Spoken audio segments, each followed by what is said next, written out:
चलिए बच्चों के फरमाइश पर एक बार पुनः मैं आपके बीच एक नए टॉपिक को लेकर आया हूँ। ज्योग्राफी का एक टॉपिक है माउंटेन। आप देखेंगे कि खास करके हिमालय पर्वत को लेकर दुविधा रहती है कि ट्रांस हिमालय कहाँ तक है, बृहद हिमालय कहाँ तक है, कौन सा लघु हिमालय है।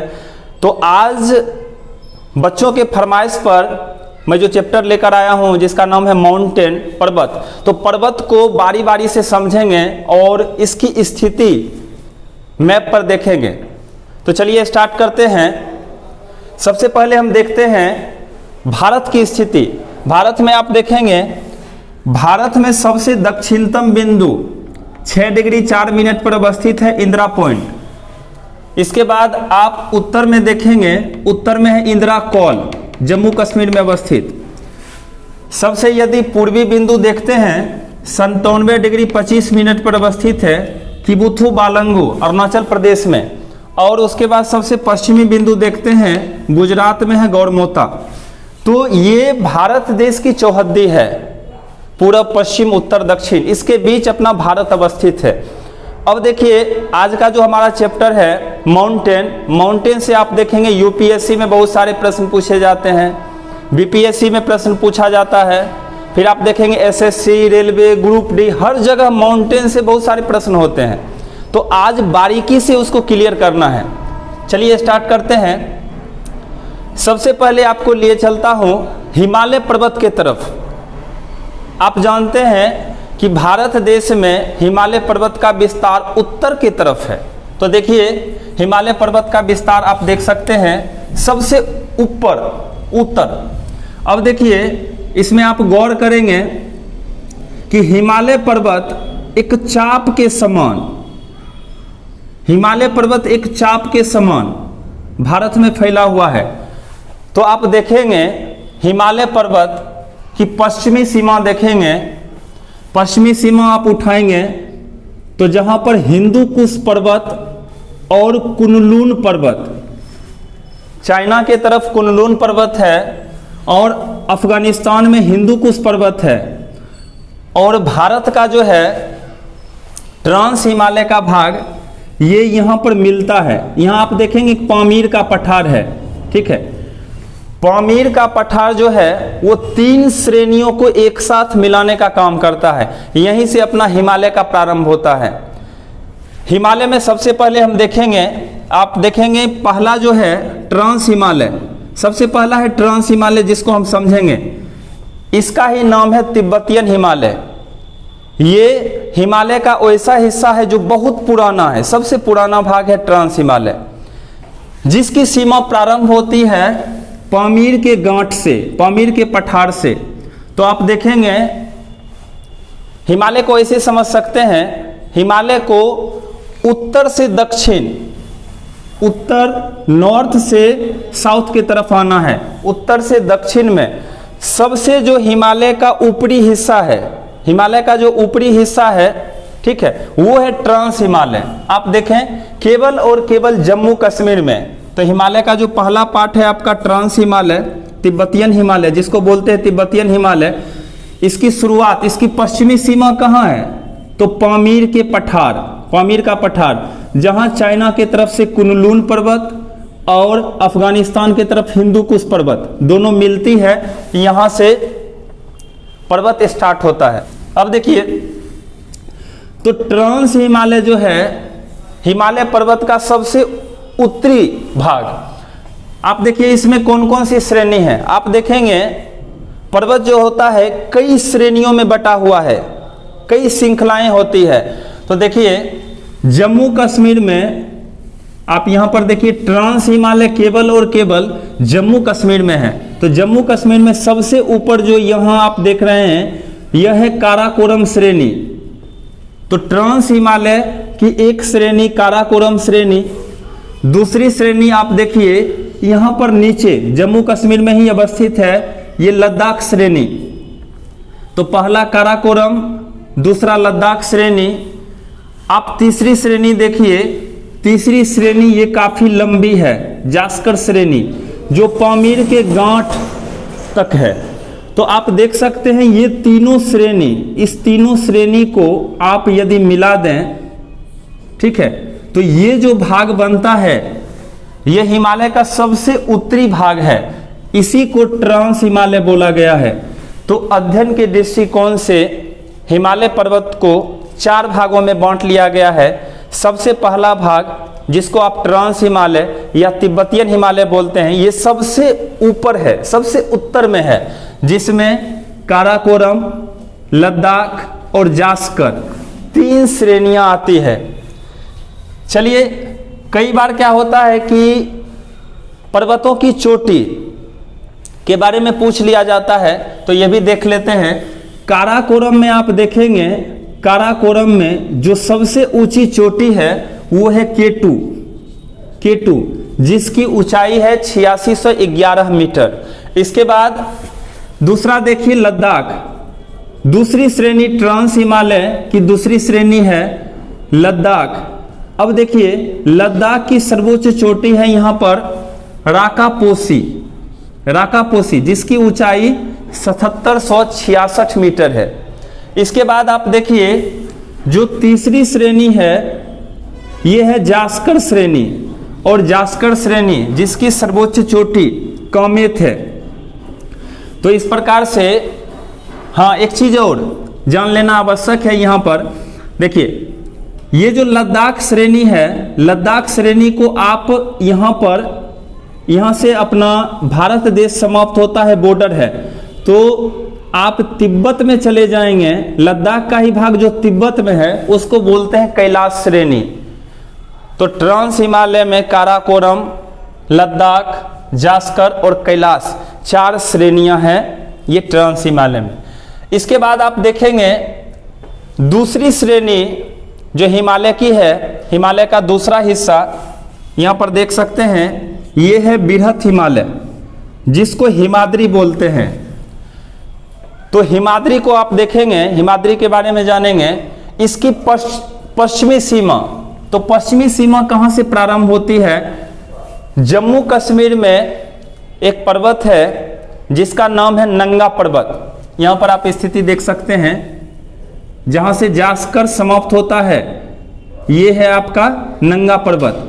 नंगा पर्वत पश्चिमी सीमा बनाती है, वेस्ट भाग पश्चिमी सीमा बनाती है किस पर्वत का? बृहत हिमालय का या हिमाद्री का। तो नंगा पर्वत से लेकर इसका फैलाव आप देखेंगे तो यहाँ पर नामचा बरवा पर्वत अरुणाचल प्रदेश में है। नंगा पर्वत से नामचा बरवा पर्वत तक इसका फैलाव है, पश्चिम से पूर्व की ओर। तो आप ले सकते हैं कि ईस्ट भाग में नामचा बरवा और वेस्ट में आप रख सकते हैं नंगा पर्वत। खास करके देखेंगे हिमालय पर्वत की जितनी ऊंची ऊंची चोटियां हैं सब इसी हिमाद्री में अवस्थित है, जो ऊंचाई के दृष्टिकोण से सेकेंड में आता है। सबसे ऊपर आता है ट्रांस, उसके बाद दूसरा जो भाग है उससे थोड़ा सा नीचे ये आ जाता है आपको बृहत हिमालय। तो बृहत हिमालय में महत्वपूर्ण ऊंची ऊंची चोटियां अवस्थित है, जिसको बारी बारी से हम देखेंगे। जम्मू कश्मीर में आप देखेंगे तो नंगा पर्वत जिसकी ऊंचाई 8126 मीटर है। इसके बाद आप देख सकते हैं, इसके बाद यही पर्वत श्रेणी उत्तराखंड में जो सर्वोच्च चोटी है वो है नंदा देवी। नंदा देवी की ऊंचाई 7817 मीटर है। इसके बाद उत्तराखंड से आप आगे बढ़ेंगे तो हम लोग चले जाते हैं नेपाल में। आप देखेंगे सिक्किम और उत्तराखंड, यहाँ पर ये जो बॉर्डर है उत्तराखंड का और सिक्किम, इसके बीच में जो पर्वतीय भाग है ये बीच में नेपाल पड़ता है। तो नेपाल में 4 महत्वपूर्ण चोटियां हैं। एक बार यूपीएससी में क्वेश्चन पूछा गया था, हिमालय पर्वत जो नेपाल में अवस्थित है उसकी श्रेणी पश्चिम से पूर्व की ओर व्यवस्थित करें। तो इसको जानना आवश्यक है। आप जानिए, ये जो नेपाल वाला हिस्सा बृहत हिमालय का भाग है, इसको यहाँ पर मैं दर्शा दिया हूँ। यहाँ आप देख सकते हैं सबसे पश्चिम यानी नेपाल में, आप यहाँ ले लीजिए नेपाल में बृहत हिमालय की श्रेणियाँ। सबसे पश्चिम में है धौलागिरी, इसके बाद दूसरा है अन्नपूर्णा नेपाल में, तीसरा आपको है माउंट एवरेस्ट और चौथा है मकालू। तो इसको याद आप रखिए, पश्चिम से पूर्व की ओर धौलागिरी, अन्नपूर्णा, माउंट एवरेस्ट, मकालू। अब इधर देखिए दाहिने हिस्से में आप देखेंगे, दो को ले लीजिए, दाहिने हिस्से में आप देखेंगे तो माउंट एवरेस्ट, मकालू दोनों मौ पर है, माउंट एवरेस्ट और मकालू दोनों मौ पर है, याद रख सकते हैं, ये श्रेणियां नेपाल में है। अब इसकी ऊंचाई यदि पूछ लिया जाता है तो आप देखेंगे, यहां याद कर लीजिए 8172 मीटर धौलागिरी की ऊंचाई 8172, जबकि अन्नपूर्णा 8078 मीटर है। माउंट एवरेस्ट का आप जानते हैं 8848 मीटर था, अभी लेटेस्ट आंकड़ा जारी किया गया है, कुछ ऊंचाई बढ़ा दिया गया है तो 8848.86 मीटर, इस प्रकार से याद रखेंगे। और सबसे लास्ट में मकालू है जो 8488 मीटर है। तो धौलागिरी, अन्नपूर्णा, माउंट एवरेस्ट और मकालू ये बृहत हिमालय के भाग हैं जो नंगा पर्वत, नंदा देवी के बाद ये नेपाल में व्यवस्थित है पश्चिम से पूर्व की ओर। इसके बाद चलिए हिमाद्री में हम आगे बढ़ते हैं। आगे आप देख सकते हैं, आगे सिक्किम। अब सिक्किम में जो बृहत हिमालय का भाग है वो है कंचनजंगा। कंचनजंगा की ऊंचाई को आप देखेंगे तो ये है 8598 मीटर। इसके बाद आप चलिए पूर्व की तरफ आप देखेंगे नामचा बरवा पर्वत, जिसकी ऊंचाई 7756 मीटर है। तो इस प्रकार से आप यहां पर देख सकते हैं, ये ले लीजिए नॉर्थ भाग, ठीक है। तो हिमालय पर्वत यानी उत्तर से दक्षिण की ओर और पश्चिम से पूर्व की ओर जो व्यवस्थित है, इसमें सबसे ऊपर में आपका हो गया ट्रांस हिमालय। उसके बाद ट्रांस हिमालय के नीचे जो दूसरी श्रृंखला है वो आपका है हिमाद्री, ठीक है। तो आपका हिमाद्री कंप्लीट हुआ, ट्रांस हिमालय सबसे ऊपर में। उसके बाद दूसरी श्रृंखला जो है वो नंगा पर्वत से नामचा बरवा पर्वत तक, ये हिमाद्री है। चलिए इसके बाद तीसरी श्रेणी देखते हैं। तो हिमालय की तीसरी श्रेणी है लघु हिमालय, मध्य हिमालय या हिमाचल हिमालय, जो भी कहिए ये और में नाम है। तो लघु हिमालय, मध्य हिमालय, हिमाचल हिमालय। अब देखेंगे इसकी शुरुआत कहाँ से होती है। आप यहां पर देख सकते हैं, यहां एक पर्वत का विस्तार है, ठीक है। तो हिमाद्री नंगा पर्वत से पश्चिमी सीमा, तो हिमाद्री की पश्चिमी सीमा कहाँ थी, नंगा पर्वत।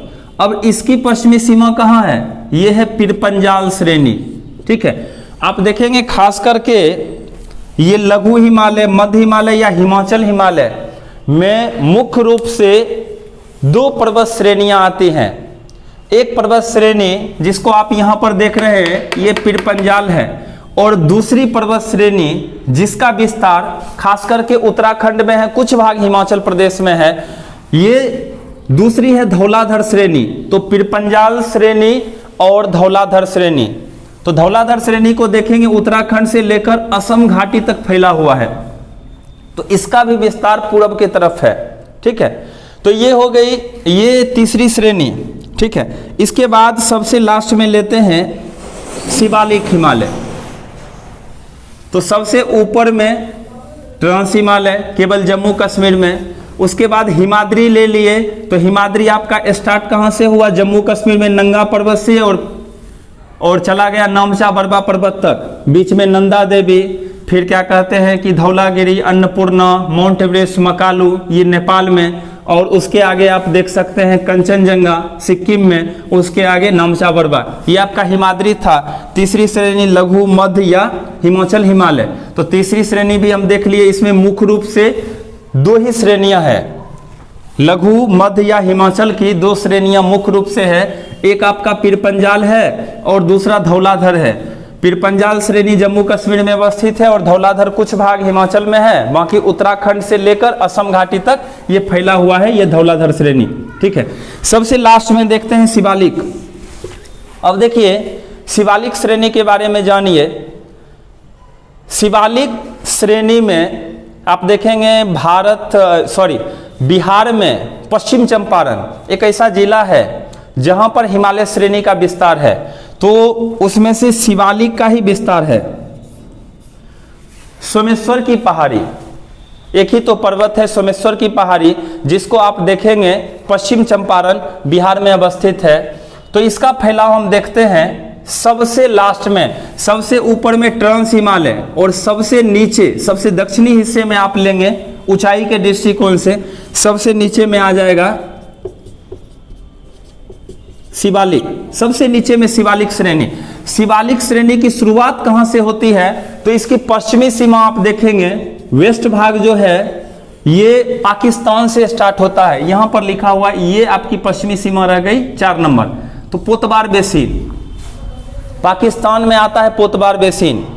तो शिवालिक जो सबसे नीचे है, ठीक है, और इसका विस्तार पोतबार बेसिन पाकिस्तान से स्टार्ट होता है और पाकिस्तान से प्रारंभ होता है, और इसका फैलाव खास करके देखेंगे यहां पर झेलम के पास थोड़ा सा फैलाव अधिक है। इसके बाद ये फिर पुनः इसी श्रेणी में, मतलब जो हिमाद्री थी उसमें सट जाती है और आगे चली जाती है, ये फिर अरुणाचल प्रदेश तक। आप देखेंगे अरुणाचल प्रदेश में कुछ महत्वपूर्ण पर्वत चोटियां हैं, जैसे मिसमी पहाड़ी। आप देखेंगे मिसमी पहाड़ी जिससे दिबांग नदी निकलती है, और यह दिबांग नदी ब्रह्मपुत्र की सहायक नदी है। तो ये मिसमी पहाड़ी जो है खास करके अरुणाचल प्रदेश में, यह इसी शिवालिक का हिस्सा है। उसके बाद लुसाई पर्वत मणिपुर में। आप देखेंगे नीचे मिजो पहाड़ी जो है वो मिजोरम में है। ये सब आप देखेंगे वो शिवालिक का हिस्सा है। इसके बाद आप देख सकते हैं गारो खासी जयंतिया, ये भी हिमालय का ही हिस्सा है जो मेघालय में अवस्थित है। इस प्रकार से हिमालय आपका कंप्लीट होता है। हिमालय में ट्रांस हिमालय सबसे ऊपर, उसके बाद दूसरा हिमाद्री, इसके बाद तीसरा लघु या मध्य हिमालय या हिमाचल हिमालय, और सबसे लास्ट में शिवालिक हिमालय। इस प्रकार से आपका हिमालय समाप्त होता है। चलिए हिमालय के बाद बहुत आसान है, सबसे जटिल था हिमालय पर्वत। अब हम समझते हैं बाकी पर्वतों को, देखते हैं बाकी पर्वतों की स्थिति भारत में कहाँ कहाँ है। चलिए साउथ में चलते हैं, बाकी पर्वत को नीचे से आप स्टार्ट कीजिए। एक क्वेश्चन यूपीएससी में पूछा गया था कि सबसे दक्षिण में, सबसे साउथ में कौन सा पर्वत है। ऑप्शन में आ जाएगा अन्नामलाई, नल्लामलाई, शिवराय, कार्डेमम पर्वत। तो ये क्वेश्चन यूपीएससी में पूछा गया था। चलिए देखते हैं सबसे साउथ में आप इसको देखिए, ये है कार्डेमम पर्वत। सबसे साउथ में यहाँ पर तमिलनाडु में अवस्थित है। यहाँ जैसा कि आप देख सकते हैं ये कार्डेमम पर्वत है, और कार्डेमम पर्वत का ही दूसरा नाम है इलायची पहाड़ी। तो इलायची पहाड़ी आ जाए ऑप्शन में, या कार्डेमम पर्वत। सबसे दक्षिण में कार्डेमम पर्वत है। उसके ऊपर में आप देखेंगे ये है अन्नामलाई। तो कार्डेमम पर्वत के उत्तरी हिस्से में ऊपर में जो पर्वतों का विस्तार है, जो श्रेणियां है, वो है अन्नामलाई। अब ये पर्वत श्रेणी, ये जो पर्वत श्रेणी कार्डेमम पर्वत या अन्नामलाई किस मुख्य पर्वत का भाग है, तो आप देखेंगे पश्चिम में आप देख सकते हैं गुजरात से लेकर तमिलनाडु तक पश्चिमी हिस्से में ये जो पर्वतीय हिस्सा है, ये आपका पश्चिम घाट का पर्वत है। ठीक है, ये आपका पश्चिम घाट का पर्वत है, और पश्चिम घाट के पर्वत को दूसरा नाम सहाद्री भी जानते हैं। पश्चिम घाट का दूसरा नाम सहाद्री भी है। तो ये पश्चिम घाट का पर्वत पश्चिम की तरफ है, और पूरब के तरफ जो पर्वतों का विस्तार है, आप देख सकते हैं ये पूर्वी विस्तार, पूरब के तरफ जो पर्वतों का विस्तार है, ये है आपका पूर्वी घाट का पर्वत। तो पूरब में पूर्वी घाट का पर्वत, पश्चिम में पश्चिम घाट का पर्वत। अब देखिए क्वेश्चन आ जाता है कि पूर्वी घाट पर्वतों की सर्वोच्च चोटी कौन सी है। तो पूरे आप देख लेंगे, पूरे पूर्वी घाट में देखेंगे तो इसकी सर्वोच्च चोटी आप देख सकते हैं यहां पर जिद्धा गढ़ा।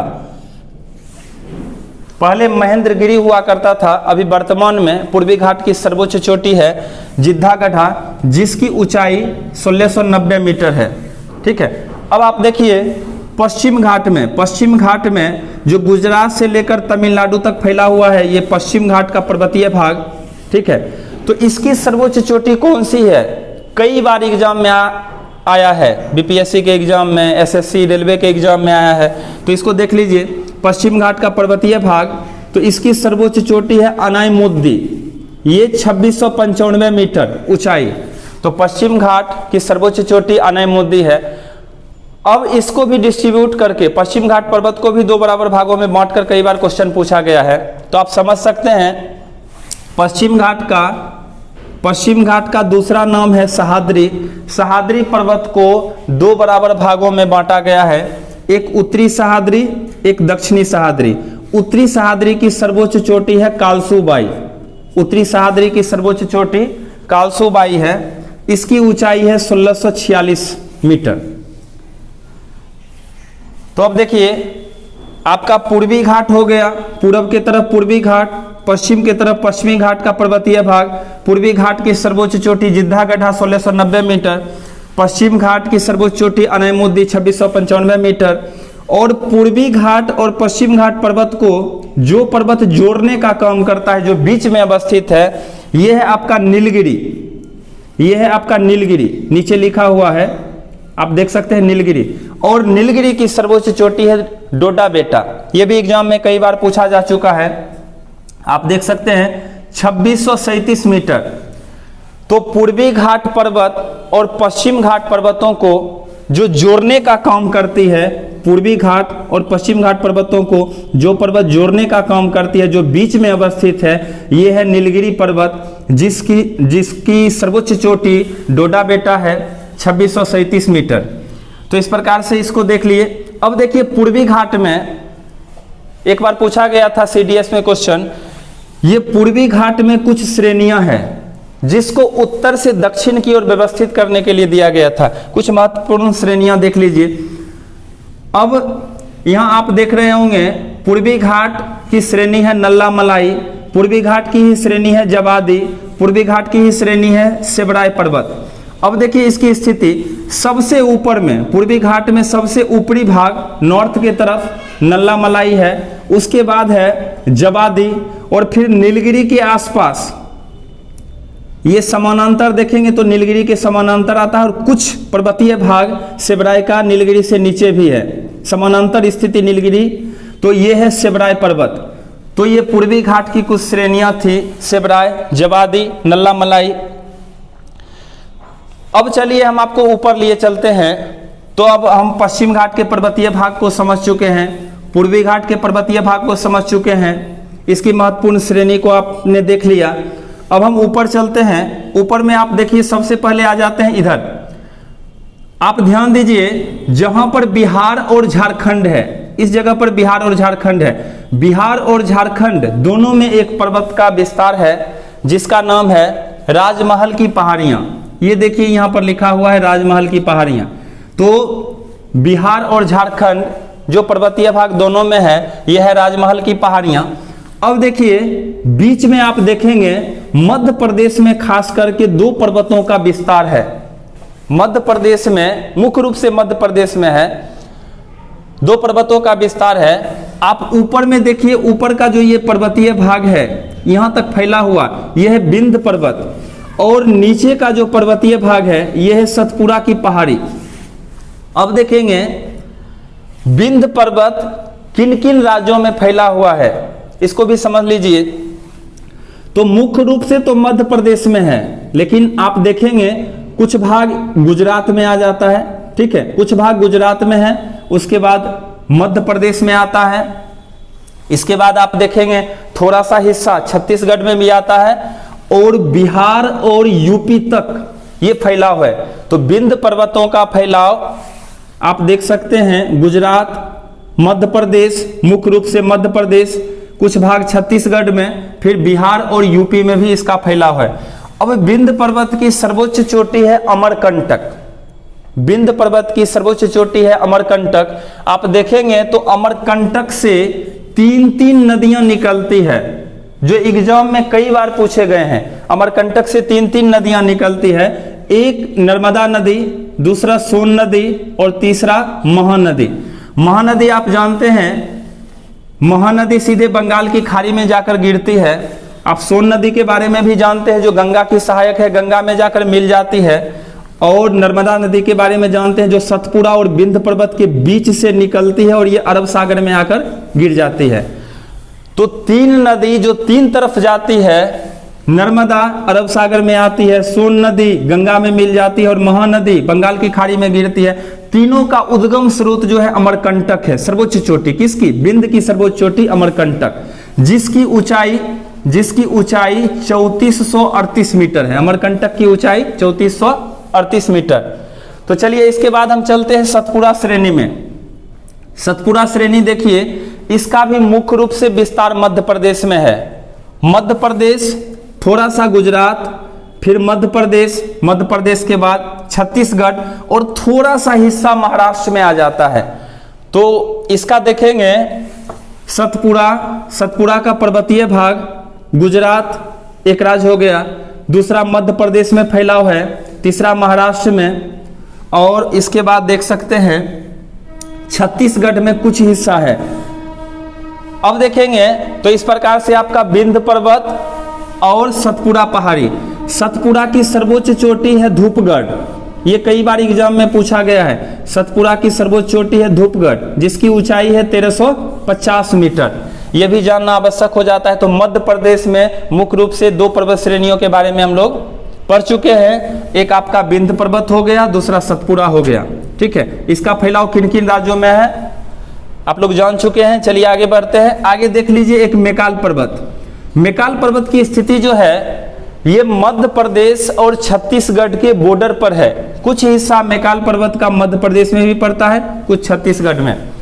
मैकाल और मकालू को लेकर लोग कंफ्यूज हो जाते हैं। मकालू पर्वत नेपाल में है, जबकि मैकाल पर्वत आपका छत्तीसगढ़ और मध्य प्रदेश के बॉर्डर पर।